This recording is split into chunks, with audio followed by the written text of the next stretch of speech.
that in. Is it even darker than normal in here? Okay.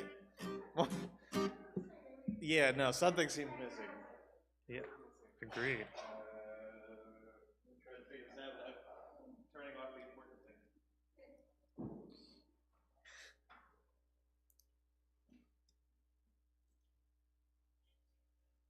Let's see.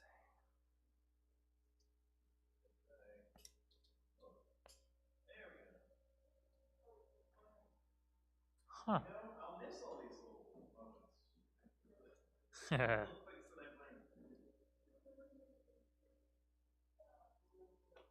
So that's an E. Is it?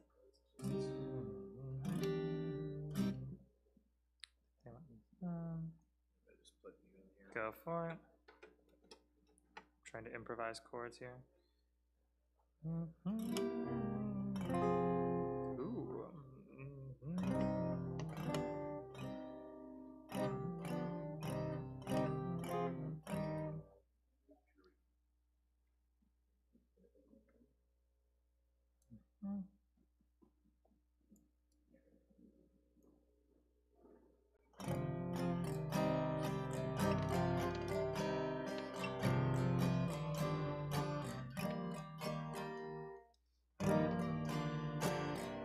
Can everybody hear us okay? Mitch and Beth, you can hear us okay? Okay, good. Good. That's what we're going for. Cool.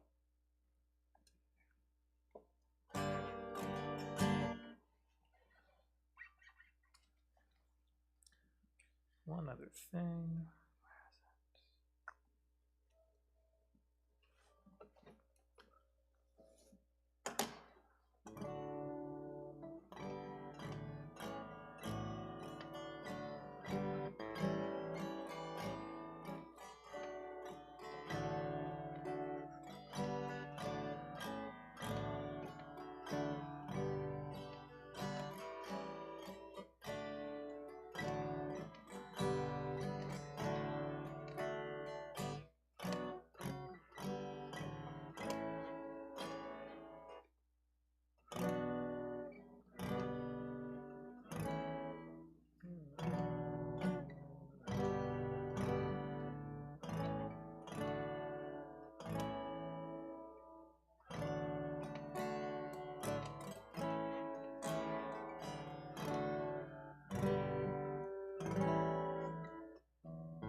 Okay.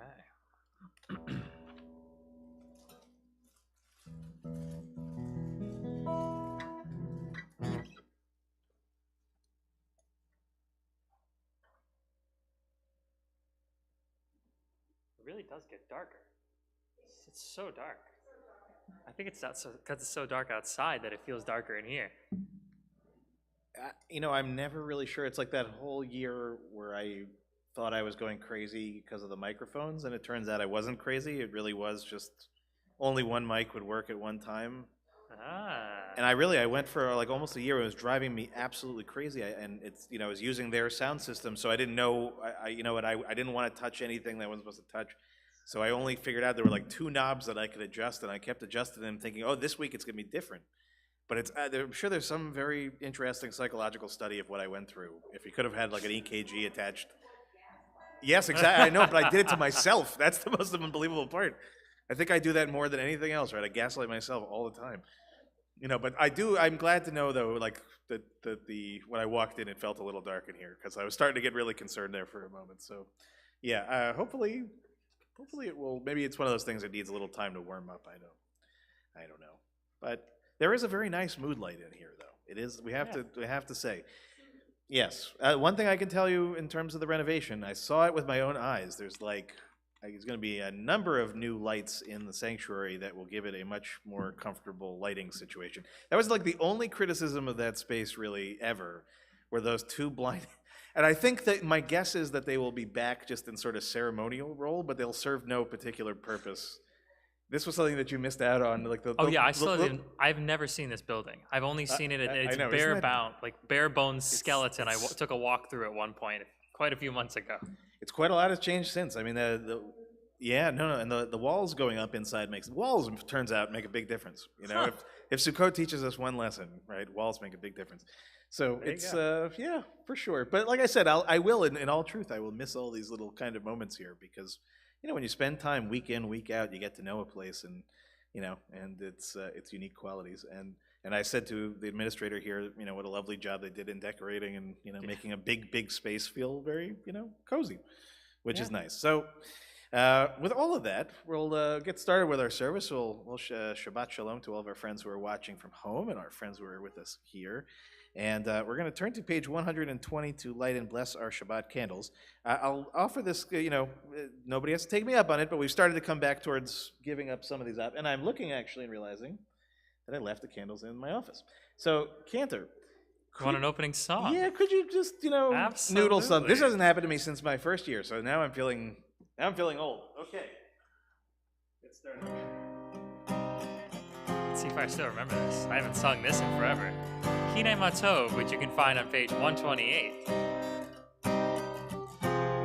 an old-timey classic. Let's see. Hine Matov Manayim Shevet Achim Gam Yachad. Hine Matov Manayim Shevet Achim Gam Yachad. Shevet Achim Gam Yachad. Hinei Matov Shevet Achim Gam Yachad. Hinei Matov Manayim Shevet Achim Gam Yachad. Hinei Matov Manayim Shevet Achim Gam Yachad. Shevet Achim Gam Yachad. Hinei Matov Shevet Achim Gam Yachad. This is all, by the way, just part of Kevin's training as an intern, you know, teaching him how to handle things on the spot. And it's not like this is being broadcast or will be recorded forever or anything to remind me. So, everything's cool. Page 120, we'll light and bless our Shabbat candles.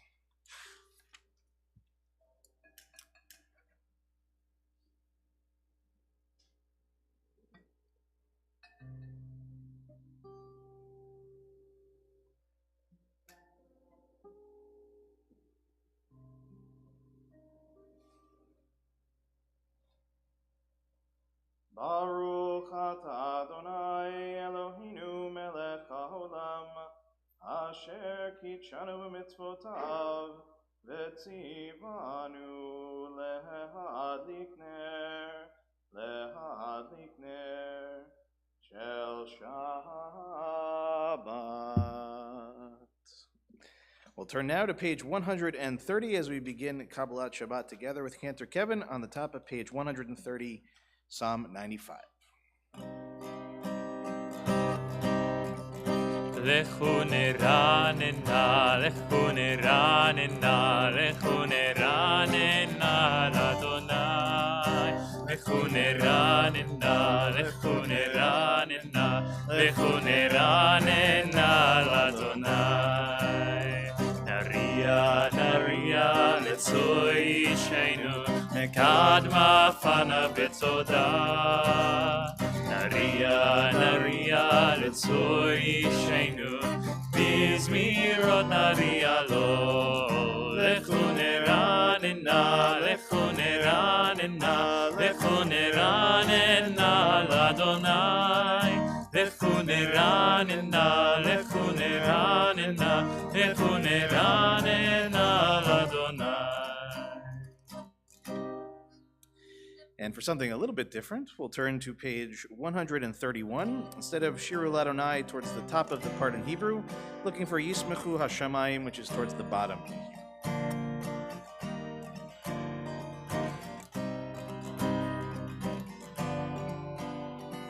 ישמחו השמיים, ישמחו השמיים, ישמחו השמיים, ותגל הארץ. ישמחו השמיים, ישמחו השמיים, ישמחו השמיים, ותגל הארץ. ירם הים, ירם הים, ירם הים ומלואו. ירם הים, ירם הים, ירם הים ומלואו. We'll turn now to page 132. Or Zarua is in Hebrew, just at the very bottom of the page.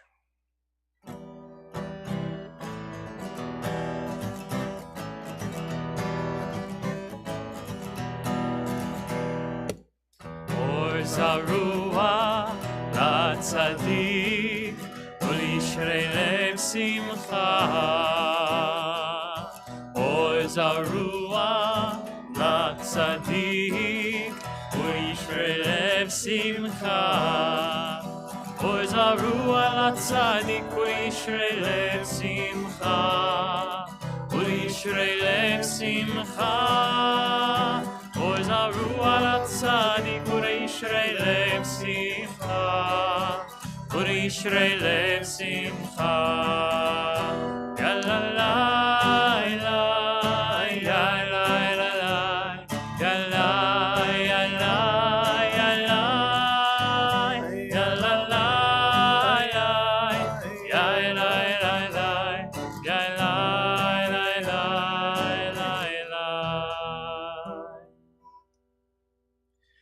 We'll turn now to page 134, Zamru Ladonai, towards the very top of the page.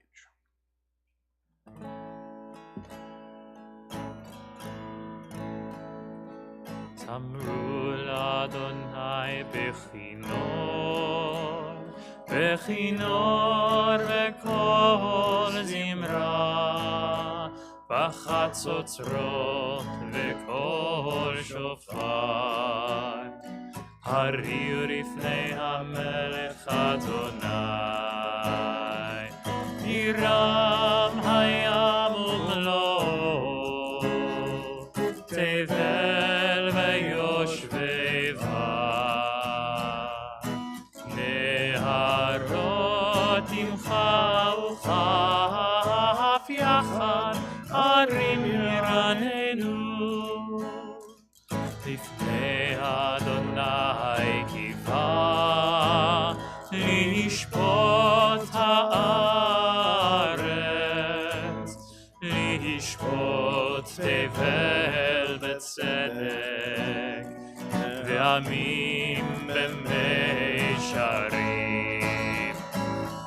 ירם הים ומלואו, תבל ויושביו,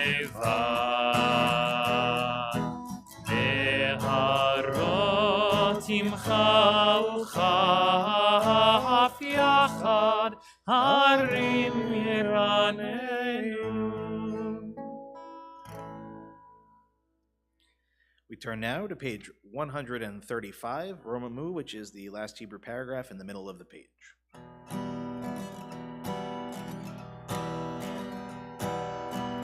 רוממו אדוני אלוהינו וישתחוו בהר קודשו. רוממו אדוני אלוהינו וישתחוו בהר קודשו.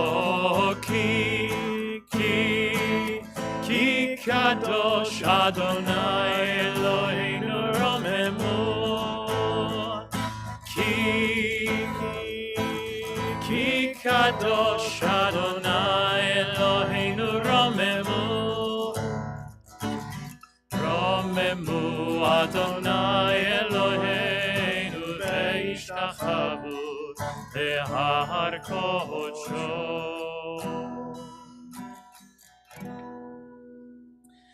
We'll turn now to Lecha Dodi on page 138, and a reminder, we'll do the first, second, fifth, and ninth paragraphs, and for the final paragraph, for those that are with us here in the space, we will rise and face towards the rear of the room, again for the final paragraph, and we're on page 138 at the very top.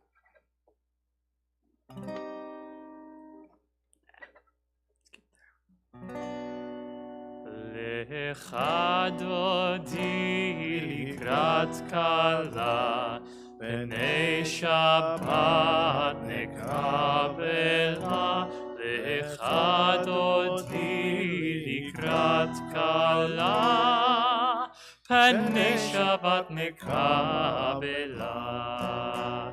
Lecha Dodi likrat kala b'nei Shabbat nekabela. Lecha Dodi likrat kala b'nei Shabbat nekabela. Shamor v'zachor b'dibur echad ishmi'anu el hamiuchad. Adonai echad ושמו אחד לשם אל תפארת ולתהילה.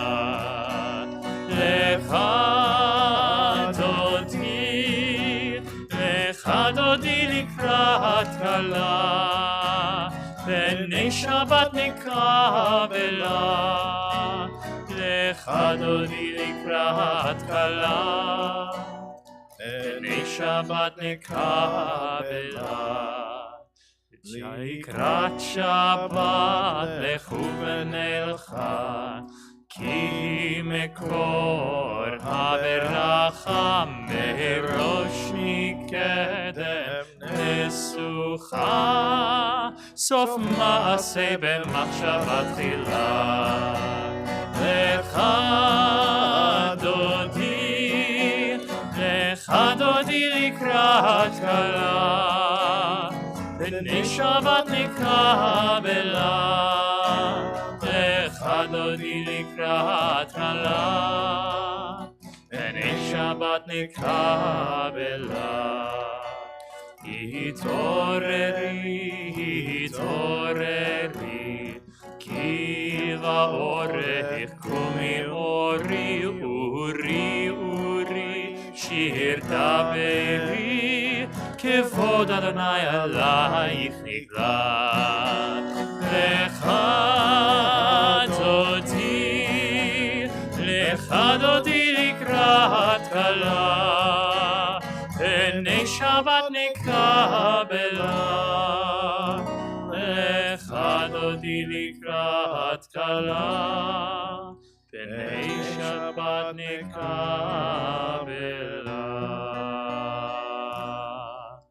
בואי ושלום עטרת בעלה, גם בשמחה ובצהלה, תוך אמוני עם סגולה. בואי חלה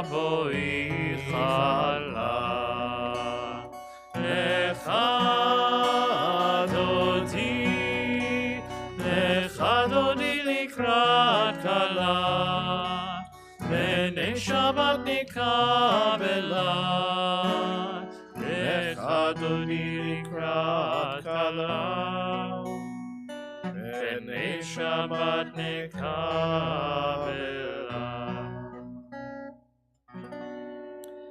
Please be seated. We'll turn now to page 140. Tzadik Tamar is in the Hebrew, just where it indents in the middle of the page.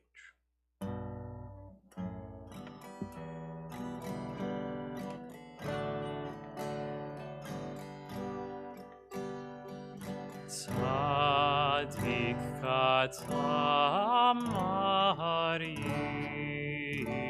yifrach ke'erez ba'levanon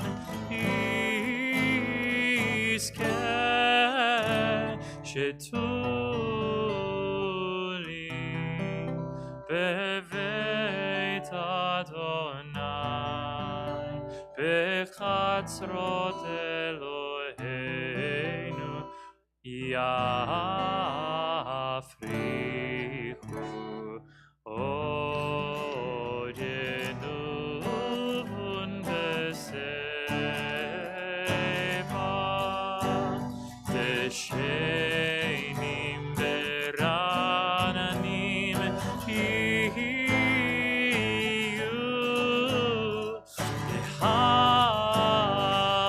להגיר כי ישר אדוני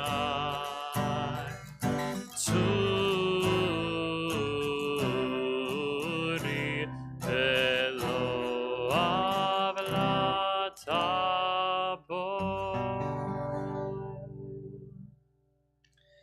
Now rise in body or spirit for the Chatzi Kaddish on page 144, and then remain standing for the Baruch Hu on the next page. Yitkadal v'yitkadash shemei Rabba Amen. Ve'alma divrach chirutei ve'amlich malchutei b'chayechon uv'yomechon uv'chayei dechol Beit Yisrael ba'agala uvizman kariv v'eimeru Amen. Yehi shmei Rabba mevarach La'alam u'li'almei almaya Yitbarach Yitbarach v'yishtabach V'yitbar v'yitramam v'yitnaseh V'yitadar v'yitale v'yitalal Shemei dekudsha brichu Leila min kol birchata v'shirata Tushbechata v'nechemata Damiran be'alma Veimeru. Amen. Baruchu et Adonai hamevorach. Baruch Adonai hamborach leolam va'ed. Baruch Adonai hamborach leolam va'ed. Please be seated. We'll turn now to page 148, and we'll read together in English at the very bottom of the page. Blessed are you, Adonai, our God, ruler of the universe, who speaks the evening into being, skillfully opens the gates, thoughtfully alters the time and changes the seasons, and arranges the stars in their heavenly courses according to plan.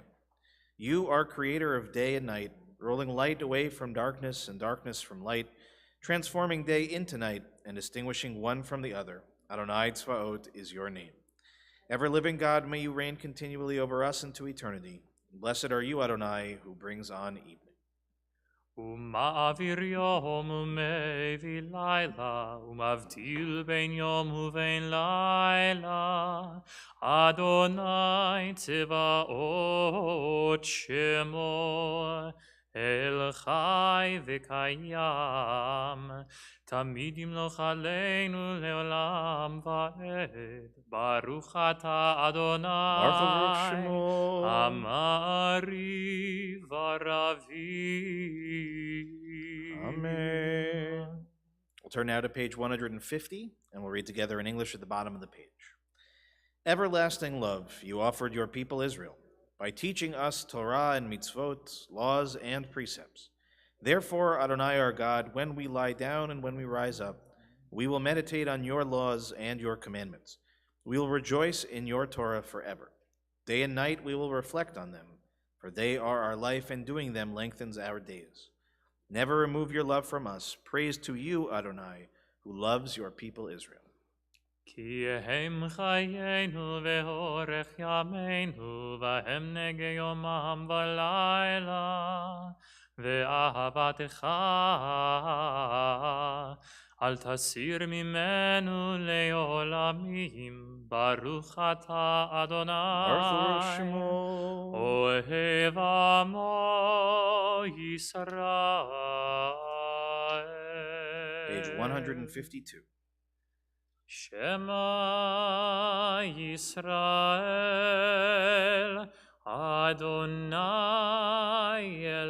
Eloheinu, Adonai Echad. Please join us on page 154. ואהבת את אדוני אלוהיך בכל לבבך ובכל נפשך ובכל מאודיך, והיו הדברים האלה אשר אנוכי מצווך היום על לבביך, ושיננתם לבניך ודיברת בם בשבתך בביתך ובלכתך בדרך ושוכבך ובקומך, וקשרתם להיות על ידיך והיו לטוטפות בין עיניך, וכתבתם על מזוזות ביתך ובשעריך, למען תזכרו ועשיתם את כל מצוותי והייתם קדושים לאלוהיכם, אני אדוני אלוהיכם אשר הוצאתי אתכם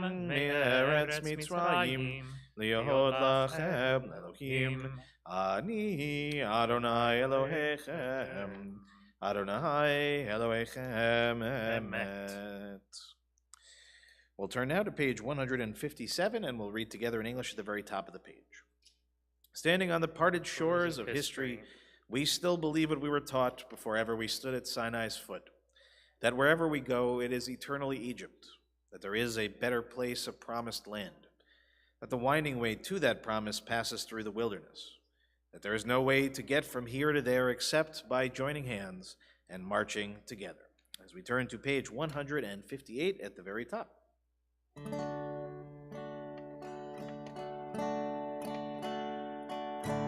Mi chamocha ba'elim Adonai, mi kamocha nedar ba'kodesh nora tehilot osei fele malchutecha ra'u v'anecha bokei hayam lifnei Moshe u'Miriam ze eli anu ve'ameru Adonai imloch leolam va'ed. ונאמר כי ודע אדוני את יעקב וגאלו מיד חזק ממנו. ברוך אתה אדוני גאל ישראל. Certainly got us in the Hanukkah spirit. Very nicely done. Exactly. Very nice. All right, so we're going to turn to the top of page 161. We'll read together in English. Let there be love and understanding among us. Let peace and friendship be our shelter from life's storms. Adonai, help us to walk with good companions, to live with hope in our hearts and eternity in our thoughts, that we may lie down in peace and rise up waiting to do your will. Hashkivenu is on the top of page 160.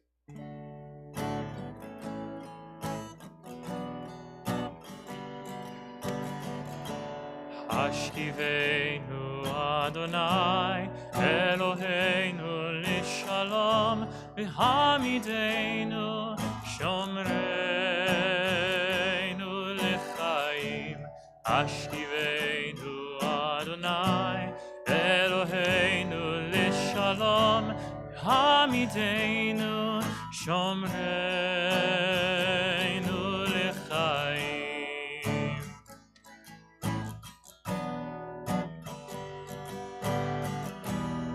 Ushmor tzeitenu uvoenu lechaim ulshalom me'ata ve'ad olam.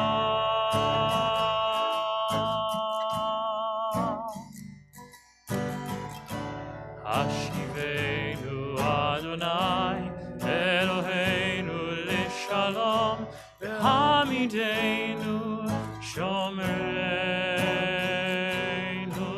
lechayim. Blessed are you, Adonai, guardian of Israel, whose shelter of peace is spread over us, over all your people Israel, and over Yerushalayim.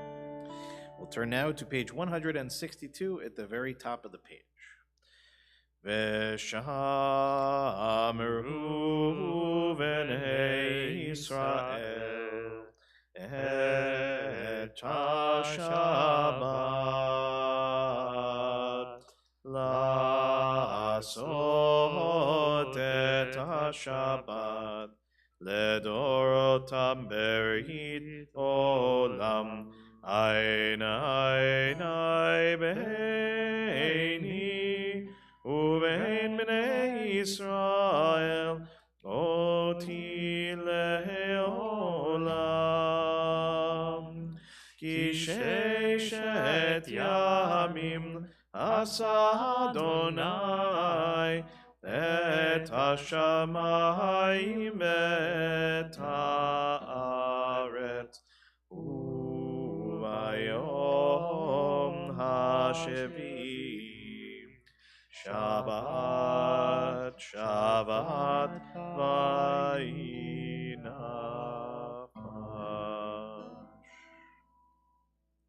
I'll invite us now to rise in body or in spirit as we begin the Amidah together on page 164.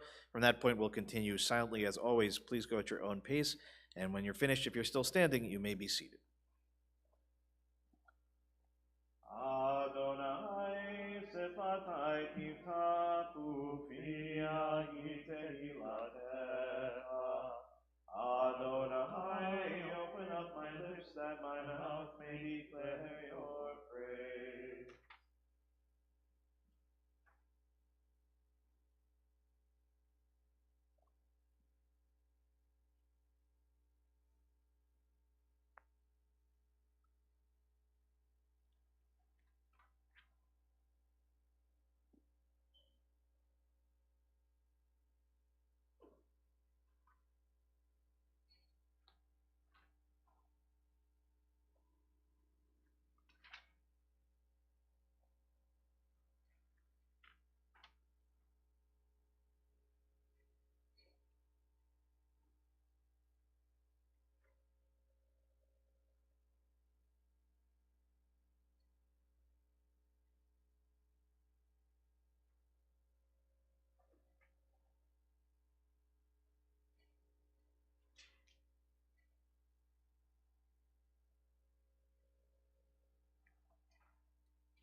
Shalom Rav al Israel Amcha Tasim Leolam Shalom Rav al Israel Amcha Tasim Leolam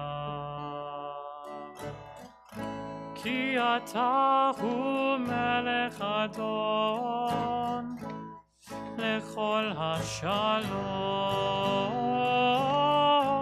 Ki Ata Hu Melech Adon Lechol HaShalom Shalom Rav al Israel Amcha Tasim Leolam Shalom Rav al Israel Amcha Tasim Leolam V'tov be'einecha levarech את עמך ישראל בכל עת ובכל שעה בשלומך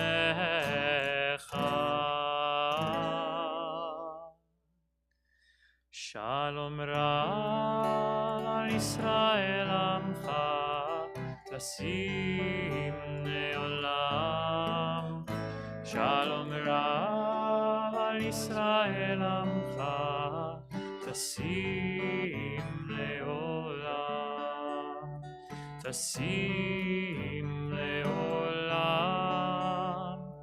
תשים לעולם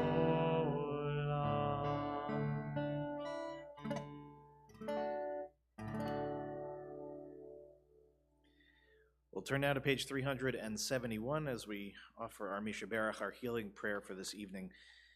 This evening we're thinking of Benzi Tepper, Allison Luckman, Malka Bat Chaya Sura, Michael Klinghofer, Amy Cass, Warren Cass, Rivka Bat Rachel, Leah Bat Naomi, Gedalia Ben Sylvia, Lorraine Danis, David Dowling, Sibia Devora Bat Francis, Muriel Hirsch, Michelle Sawicki, Francis Kirschman, Shelley Newmark, Diana Axelrod, Gabriella Rose Spicer, Barbara Kushner, David Kyle Klopman, Lorraine Davis, Michoel Ben Chananya, Devora Batsima, Rebecca Snyder, Jeffrey Miller, Shelley Lyman, Deborah Block-Kroll, Sylvia Orn, Stanley Rappaport, Karen Layton, Debbie Bookvar, Carol Javna, Lori Nisanoff, Roberta Kyle, and Miriam Bat-Chaya.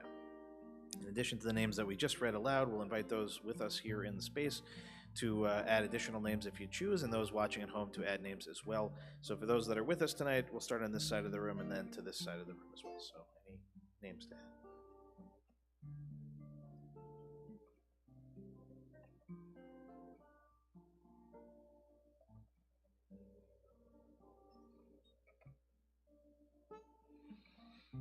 We'll join together with the cantor on page 371, just in the middle of the page. Sheberach Avotenu Mekor HaBracha Neimotenu. May the source of strength, who blessed the ones before us, help us find the courage to make our lives a blessing, and let us say, Amen.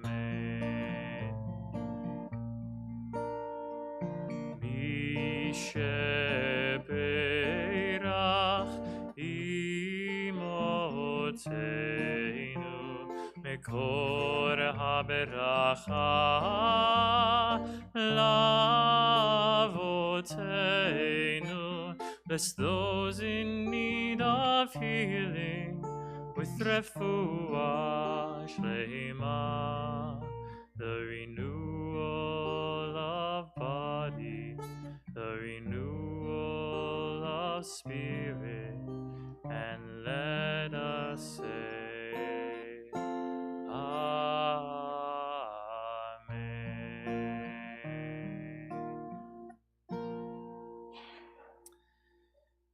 Gesundheit.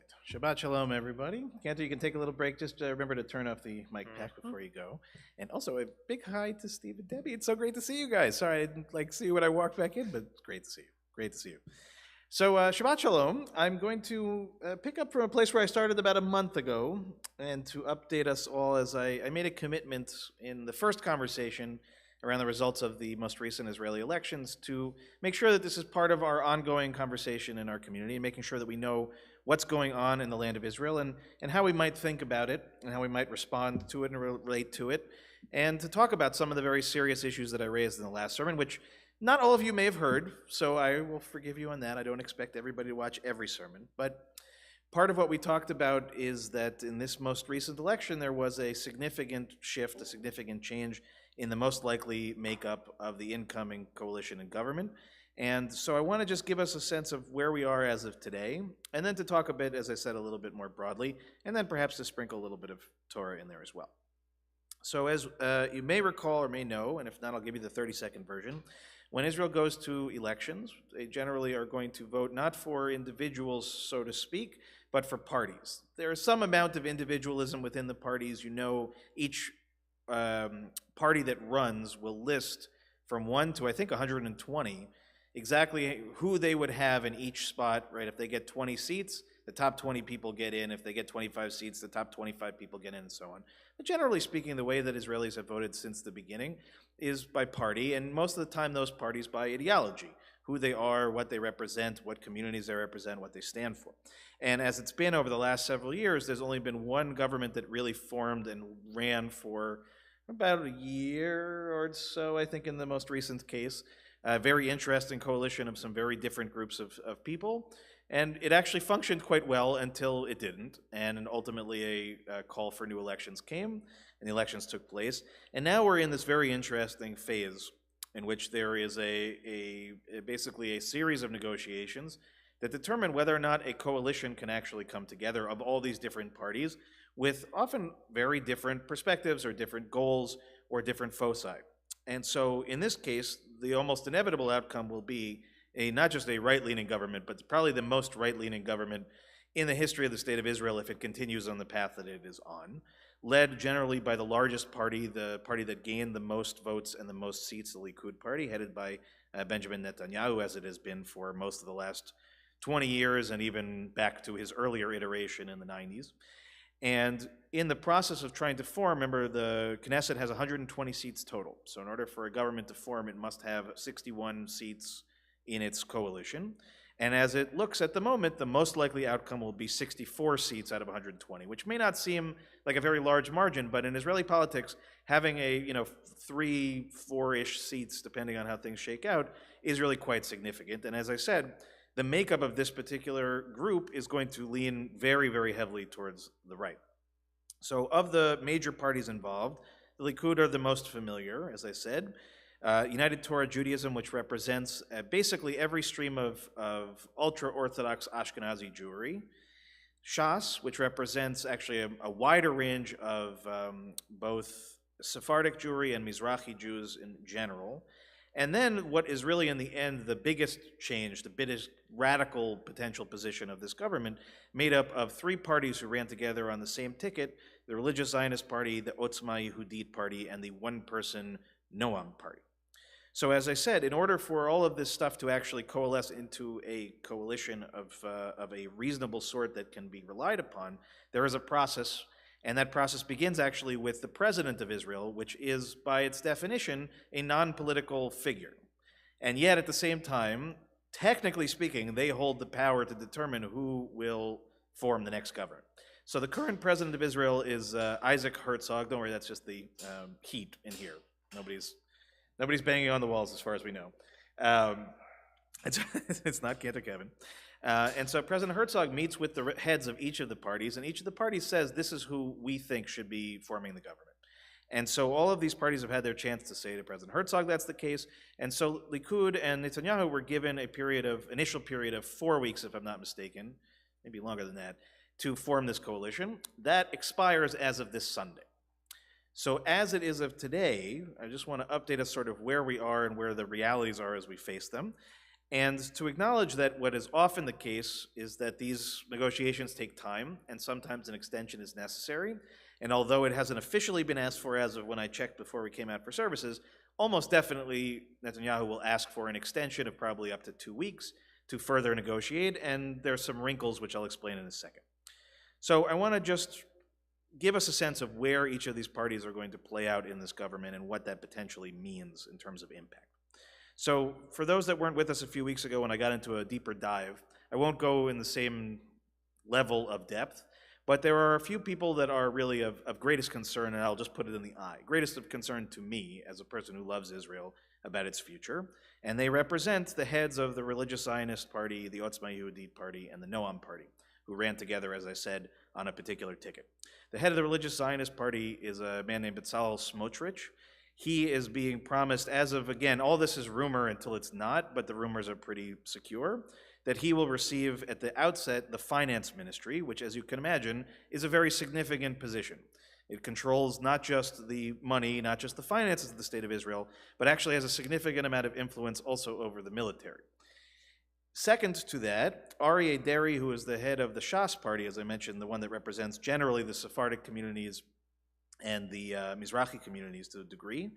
So Aryeh Deri will be first the Interior and Health Minister, and then as of 2025, should the coalition survive that long, he and Smotrich will switch.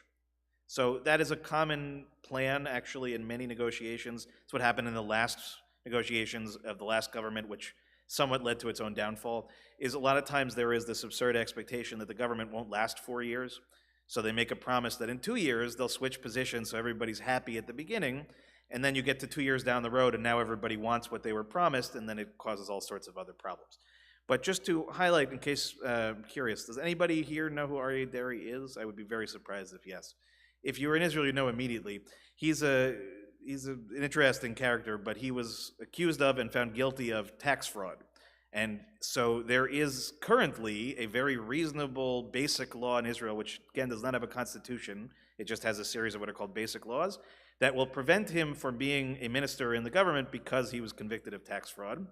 So as I mentioned before, one of the reasons why there is likely going to be an extension is not because the agreements still need to be worked out, but some of the particular clauses of those agreements have to be worked out, one of which is a play that will allow the government to overturn that particular element of the basic laws and to allow Deri basically to serve in his position. So as I said, these are issues of an individual election, but there are also much more significant issues that are affecting of the entire nature of the way that the state of Israel functions as a democracy. And it's part of the reason why I'm so emphatic about spending our time on Shabbat discussing something this important, because this is in the end what is at stake. I will also note, and I spent most of my time last week talking about Itamar Ben-Gvir, who is the head of the Otzma Yehudit party, who is historically a kachist, which means that he was a follower oh God, I can't believe I'm forgetting his name. Meir Kahana, may it, be blotted out, which is another discussion for another time, or go back and watch my sermon from a few weeks ago, but somebody who represents the absolute most extreme positions on virtually every element of again, what the Israel that I hold sacred. So he is going to be in a new position, one that has never existed before, that is known as the National Security Minister, which means, in effect, he will be given control over the police system, okay, from top to bottom, which includes, in the original formulation of the way that the police function in Israel, the police commissioner is the top policy setter of the way that the police ultimately function, including in the West Bank, as in Israel proper. And that this will eliminate that, will take that power away from the police commissioner and place it in the hands of Ben-Gvir, who will now be at the very top of the list. And there will be a significant change to the border police, who previously would answer, even though they're technically part of the police, would answer to the IDF, to the Israeli Defense Forces, and to the military in terms of making decisions about how to operate, in particular in the very, very, very complex and dangerous world of the West Bank. Now Ben-Gvir will be in control of it entirely. And then, troubling in a very different direction, but a very troubling one to me personally, as I feel very strongly about this. The Noam party, as I mentioned, is one person, Avi Maoz, and his main thrust, his main concern is that he is a vehemently anti-LGBTQ person, vehemently so. And he is now being given a new, again, position that didn't exist before in order to make the coalition work, known as the head of the National Jewish Identity Department. Okay, so I'll reiterate again, the National Jewish Identity Department, which also has under its umbrella the Nativ organization, which primarily deals with Jews coming from the former Soviet Union and their families. So this is a big touchstone issue in Israel of Jews coming from the former Soviet Union, who themselves would not identify necessarily as Jewish, but taking certain avenues of opportunity to make Aliyah. And so this is a big concern to that entire community because of his stances in a number of ways. And his impact, again, on the education department is another part of his portfolio, in which there is obviously very great concern over what he will do with his views and the views of the people that support him in terms of the whole country and what is considered to be the status quo of LGBTQ rights in Israel as of today. And then lastly, the UTJ, which is the one that we didn't mention, the United Torah Judaism, which again represents the ultra-Orthodox Ashkenazi population, which generally has a very interesting space in government work. They have this sort of, we don't really want to be ministers, we don't really want, like, we're focused on Torah, but at the same time we have to be involved in the government. So they make all sorts of interesting deals. They're generally concerned with housing. They're the least concerning of all of the populations, at least to me at the moment, but they make up, again, part of a coalition that has a very clear mandate and a very clear interest in making some very significant changes to the way the state of Israel functions everywhere from certainly how the peace process or the lack thereof will move forward, which is a great concern of mine, but also simply how it is that Jews, for example, in the diaspora are treated. And that means questions about conversions under anything other than Orthodox statute. This has to do with, for example, as a rabbi in the Reform movement, how we or my brother in the conservative movement will be treated in Israel and how even the things that we do here will be treated in Israel.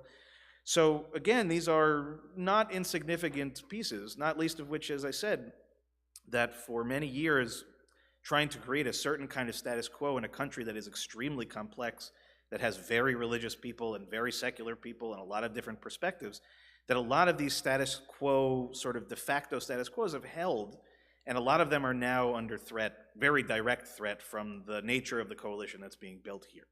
Now, the particularly challenging and the particularly concerning piece as of right now is what I referenced before about this period of asking for an extension, and why it's particularly tricky, because technically speaking, from all reports, Netanyahu has the coalition together. He has the agreements, he has all of the things in place. What he does not have is all of the promises that he's made in order for these places and these agreements to be in place. And by that I mean, as I said, the example of Aryeh Deri, to be able to serve as he wants to serve, they have to actually change one of the basic laws. There's legislation that has to be passed before the new government even really technically comes into power. And in order to do that, they are going to attempt, I believe next week, to install a new Knesset speaker of the new government before that government has even officially been announced or ratified. And by doing that, they'll be able to already start putting legislation forward even before there technically is a government in place. And all that legislation will be designed in order to reach the goals and the agreements of this coalition thing. So in other words, they put the cart before the horse in order to make the horse pull the cart, I guess. Something along those lines. Now, if this is confusing all of you, that's confusing for me too. It's confusing for all of us, and trying to follow it is particularly challenging. And it's part of the reason why, again, that I want to emphasize, while this is not my most Torah-based sermon, why it may not be the easiest to follow, and why it may actually be a struggle for us, especially those of us who really deeply love the state of Israel and everything that it is meant to represent to us as the Jewish people as a whole and to us personally. The reason why it's so important to engage and to really engage right now, and to at the very least be aware of what's going on. My best suggestion, as always, is to read the Israeli papers, even with their biases, which there are. They will give you all of the information that you will need up to date. And as I said, this Sunday is a significant moment, because as you may recall, as I said, the president of Israel is not an elected official. It's an appointed official. It's sort of elected from within the Knesset itself, but it's a powerless position in theory. Its one power, really, is this moment in which President Herzog technically has the right to refuse if he thinks that Netanyahu is asking for, trying to play the game. He could refuse him the right of the extension. The problem is that there is no viable coalition on the other side. So the likelihood of that happening is pretty much zero. And so, as I said, most likely at the end of the next 2 weeks, you will have this government and you will have it in place. Now, I will just lay out on the table, as I mentioned before, as a pulpit rabbi, it is a very significant question a lot of times, question asked by my colleagues, question I ask myself, how we speak about Israel, when we speak about Israel, and what tone we speak about Israel. And in particular, the real crux of it is when and how and if there is pushback or critique. And there's a particularly sticky element of this, which is, again, as people who love and cherish democracy in addition to everything else, how a person from another country who doesn't vote there, who doesn't fight there, who doesn't live there, who doesn't pay taxes there, can have an opinion, and how much of that opinion is valid. And these are legitimate questions to ask and legitimate questions to debate to some degree. But as I said, I think to some degree that's the wrong argument to be focusing on. I think for anybody in Israel or in America to suggest that diaspora Jewry has nothing to say about what happens in the state of Israel is farcical, and it's actually dangerous. And if anybody tries to say that to you to shut you down from speaking, it's simply not correct.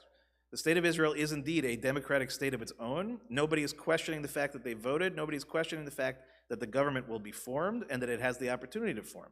But to suggest that we have no opinion and we have nothing to say and we have nothing to push back on is extremely dangerous.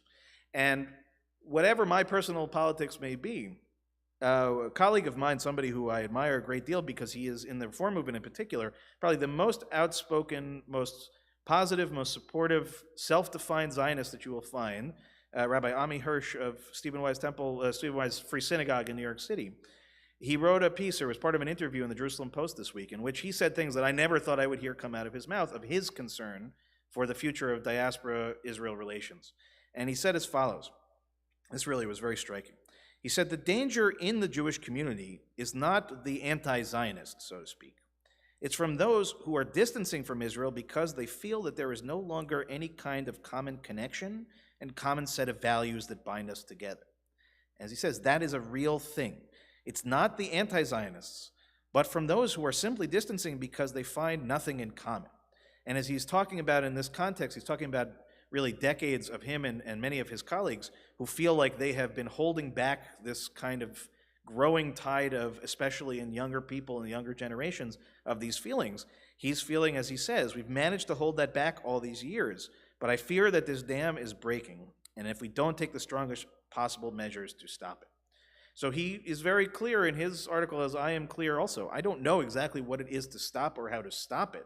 I don't even know that that's the terminology that I would use, but I am focused on what I see as this tendency for us to shut down any conversation whatsoever in our communities, in our synagogues, from our rabbis, from our congregants, with each other. And that this idea of putting our heads in the sand, and it really was like we had this opportunity to listen to what I thought was a very well researched and well presented update on the elections with a representative of the American Jewish Committee. We had a Zoom on it. We learned a lot, and I really appreciate everything he said except for one part, which is in an interest, I'm sure, to assuage people's concerns. He pulled out the old, well, it's been like this before, and we've gotten through it, and it will be okay, and everything will be fine. And I am an optimist as you will ever find, I promise you. But if Ami Hirsch is writing this in the Jerusalem Post, you can trust me that this is a real serious concern on the minds of every single rabbi in this country, and especially those of us, again, who really deeply love and care about the state of Israel and its future. And the key piece here is that I don't have an answer to what fixes it, but I have an absolute feeling on what will make the situation worse. And the only thing that will make the situation worse is if we put our heads in the sand and we act like we have no impact and we have no responsibility and we have no right to get involved in the conversation. And I guarantee you, in Israel, there is already a lot going on, and people who are planning and anticipating all of the things that may come from this government and how they are ultimately, as citizens of the state of Israel, going to combat against it, to fight against it, and to attempt to, at the very least, hold back some of the worst possible outcomes, and if anything else, to try to create a new way forward. But I think in my estimation, in my lifetime, in 41 years, I don't think I can think of a single political situation in Israel that is more potentially damaging and serious as there is right now. And, you know, for me, again, as somebody who hopes and prays and works every day for a peaceful solution to the conflict, I don't even think the conflict can be addressed at this point.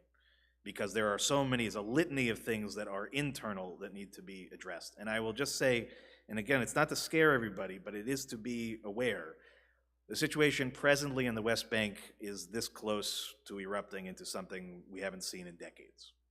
Something either to be called an intifada or worse. And the people, the very people who have the greatest potential to either stop that from happening or make it worse are the people who will be leading the government most likely in a couple of weeks. So we have to have our eyes, our ears, and our hearts very much certainly here, but also there. And as I said, whatever your particular feelings on Israel, your background, where you prefer to read, just read. Read the newspaper of your choice. Make sure that you are knowledgeable. If you have questions, come ask me. And I'm planning on having regular conversations around this as we move forward, because as I said, in my lifetime, I can't think of a situation that has presented so many potential challenges, again, not just to the citizens and to the residents of Israel, but to our entire concept of world Jewry and how we relate to Israel as Jews all around the world. This is as serious a moment in time as I can imagine. And while, this time of year when we're focused on, all the good things, family and gratitude and Hanukkah and all the things that are coming up, I didn't want this to get lost in the mix. I wanted to make sure that we really are staying focused, staying connected, and really, again, staying knowledgeable about what's going on. And at the same time, to never give up on Hatikva, right? The hope that the best qualities of the state of Israel and the best qualities of the Jewish people will, in the end, be the things that manifest and show us the way, and not the various forms of bigotry and hatred that you see represented by many of the people I spoke about tonight. So with that, while it is a somber one, I wish you a Shabbat Shalom, and maybe a Shabbat also of a certain amount of reflection. And I will just say as a last parting word, as an appropriate parsha to be reading tomorrow, we read tomorrow in the Torah about where we get the name Yisrael from. And it comes from Jacob wrestling. That whole idea of wrestling is embedded in us. We don't simply take the simple route. We don't avoid the conflict. We have to engage with it. We have to wrestle with it. And hopefully in some way it will change us for the better in that wrestling. So with that, again, I wish everyone a Shabbat Shalom, and we'll invite Cantor Kevin back to the Bima, and we'll rise in body or in spirit as we turn to page 586. Page 586 at the bottom of the page.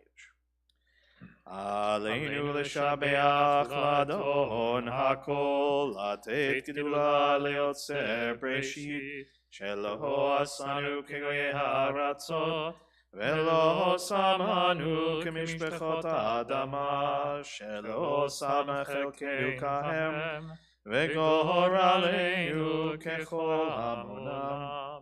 ואנחנו קוראים ומשתחווים ומודים לפני מלך מלכי המלכים, הקדוש ברוך הוא. Page 591.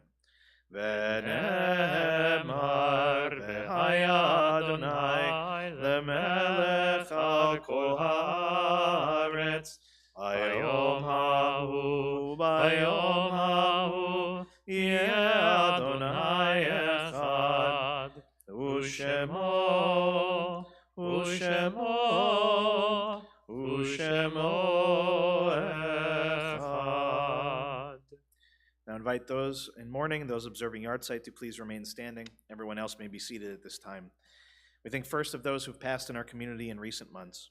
Martin Blake, Lynn Cowan, Arlene Eber, Jay Fagan, Chaim Bear Greenwald, Sandy Greenwald, Jane Beard Cass, Gertrude Katz, Buddy Kossoff, Elaine Krotman, Emmanuel Kiprios, David Lieberman, Sandra Luongo, Norma Polsek, Lillian Schwartz, David Sent, Anita Sheldon, Alan Silver, Sandy Slip, Larry Wartor, Peter Weinstein, Rita Weitzman, Matthew Adam Zimmerman, and Yael Zordar.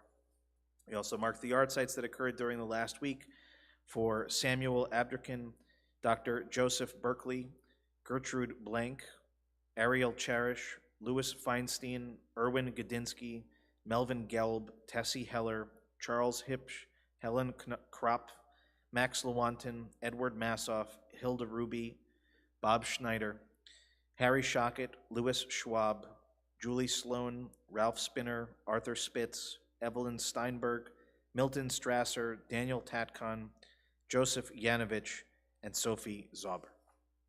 In addition to the names that we just read aloud, if anyone else is with us tonight and we didn't mention a name and you'd like to add,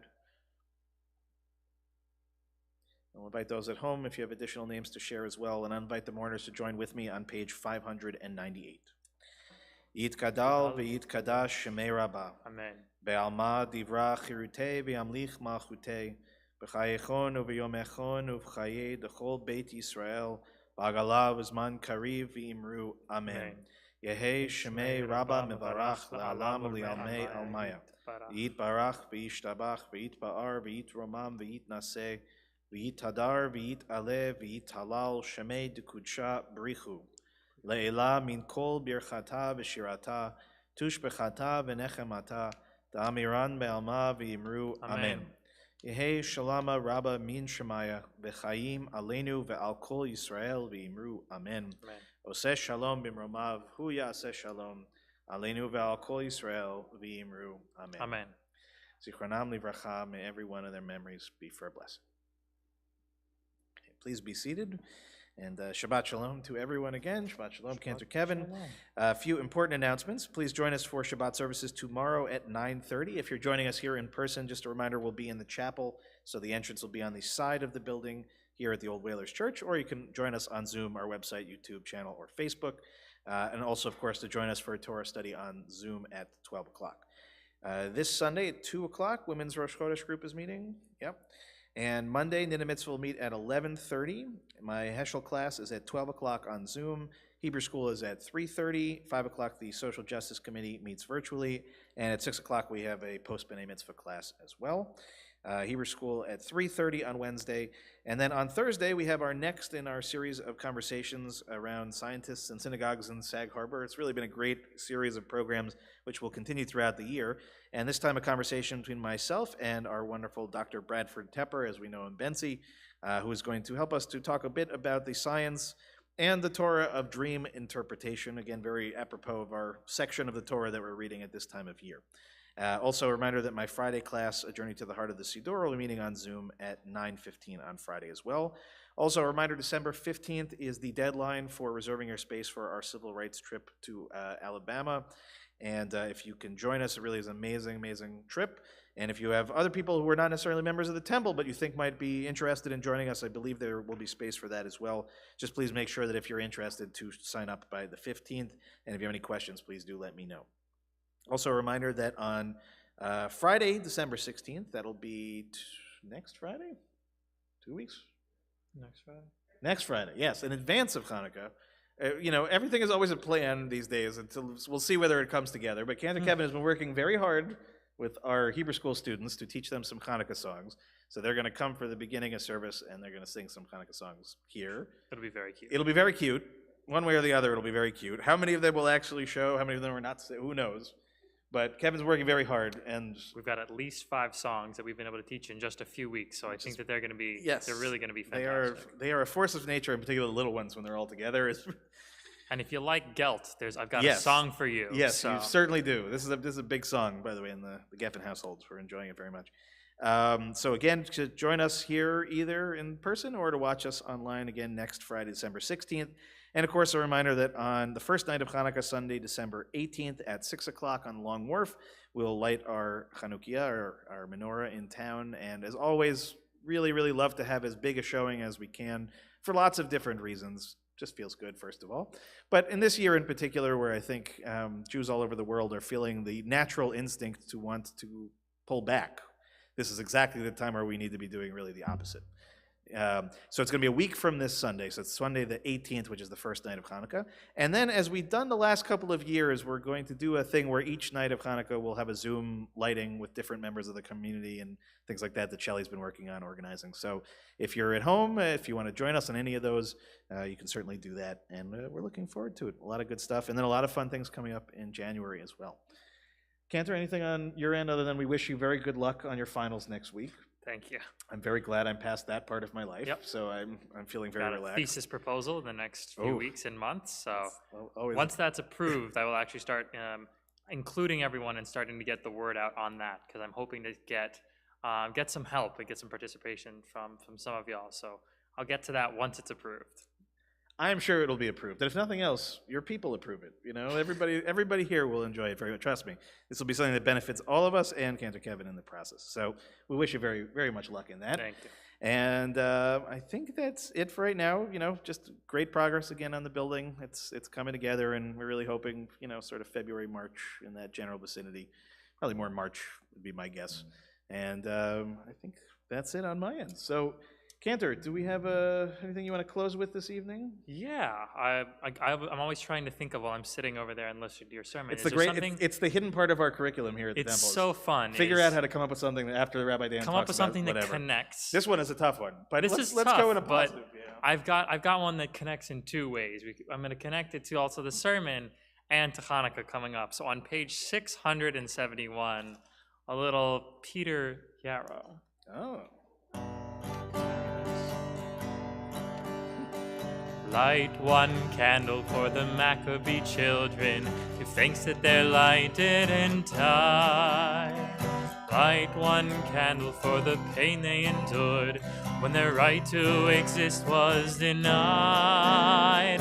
Light one candle for the terrible sacrifice justice and freedom demand.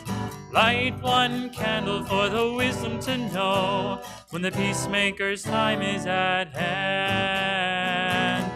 Don't let the light go out, it's lasted for so many years. Don't let the light go out, let it shine through our love and our tears.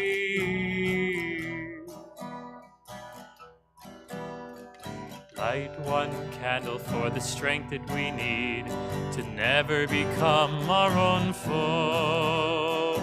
Light one candle for those who are suffering the pain we learned so long ago. Light one candle for all we believe in, let anger not tear us apart. Light one candle to bind us together with peace as the song in our heart. Don't let the light go out, it's lasted for so many years. Don't let the light go out, let it shine through our love and our tears. Enough time for the last verse? Yeah. What is the memory that's valued so highly that we keep alive in that flame? What's the commitment to those who have died when we cry out they've not died in vain? We have come this far, always believing that justice will somehow prevail. This is the burden, and this is the promise, and this is why we will not fail.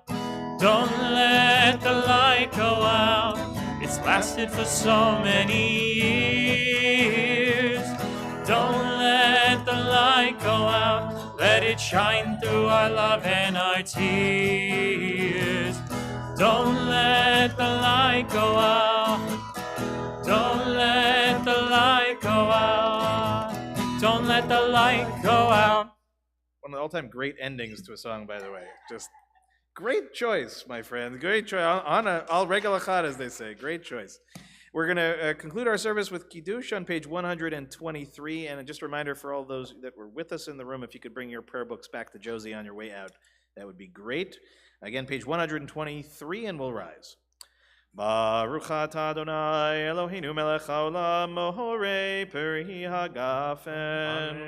Baruch atah Adonai Eloheinu melech haolam asher kitshanu b'mitzvotav v'ratzavanu v'shabbat kodsho b'ahava u'vratzon inchilanu zikaron lemahaseh v'reishit ki hu yom techila lemikrae kodesh zecher letziat Mitzrayim ki banu v'acharta ve'otanu kidashta mikol ha'amim v'shabbat kodshecha Be'ahava u'vratzon inchaltanu Baruch atah Adonai Mekadesh HaShabbat.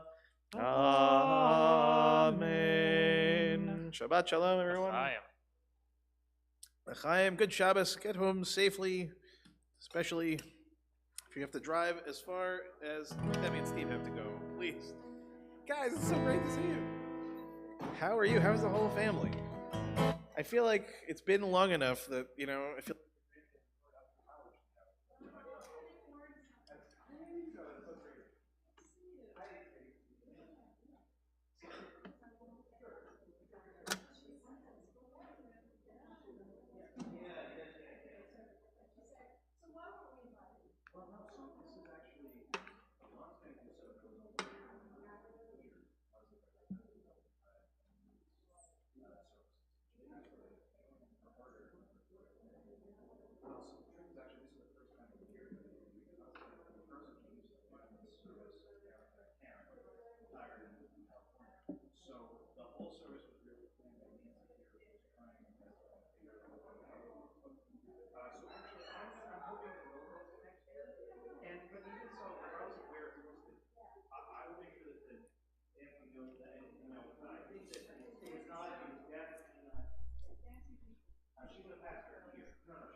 Thank you.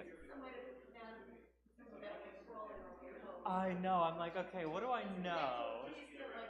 How can I bring it all together? And the back of the book helps.